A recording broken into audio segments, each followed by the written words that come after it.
Над 3 милиони луѓе на Балканот биле погодени од разни катастрофи во периодот од 2007 до 2017 година. Околу 1000 луѓе го изгубиле животот, а материјалната штета се проценува на над 8 милиарди долари.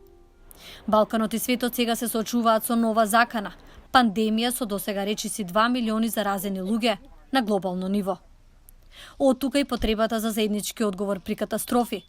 Ваква иницијатива поведе Елмаз Хасановиќ, граѓански активист и стипендист на Американската амбасада во Скопје.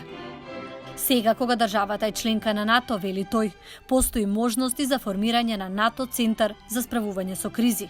Генералниот секретар Јенс Столтенберг изјави дека НАТО сојузниците треба да започнат со анализирање на долгорочните последици од оваа пандемија, но и да ги анализираат научените лекции за зацврстување на или зајакнување на капацитетите на еластичноста, односно отпорноста на нивните општества.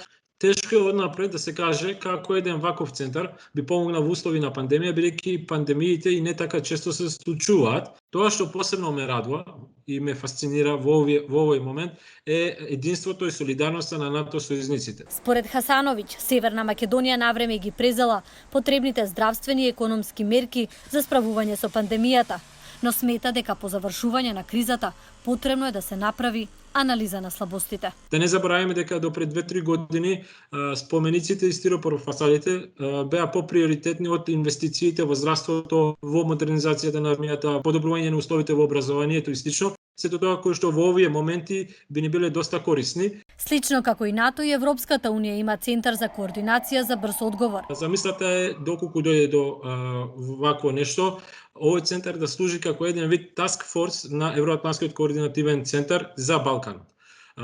Преку централизирано управување и централизирана екзекуција, значително би се максимализирале капацитетите за справување со кризи на овие простори и би се скратило времето за одговор, а и во исто време, преку формирање на заеднички ресурси, да се избегне нивното дуплирање.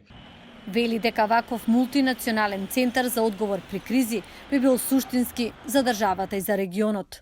Сега постои само руско-српскиот хуманитарен центар во Ниш, чие формирање е контроверзно, вели тој, и за чие делување многу малку е познато.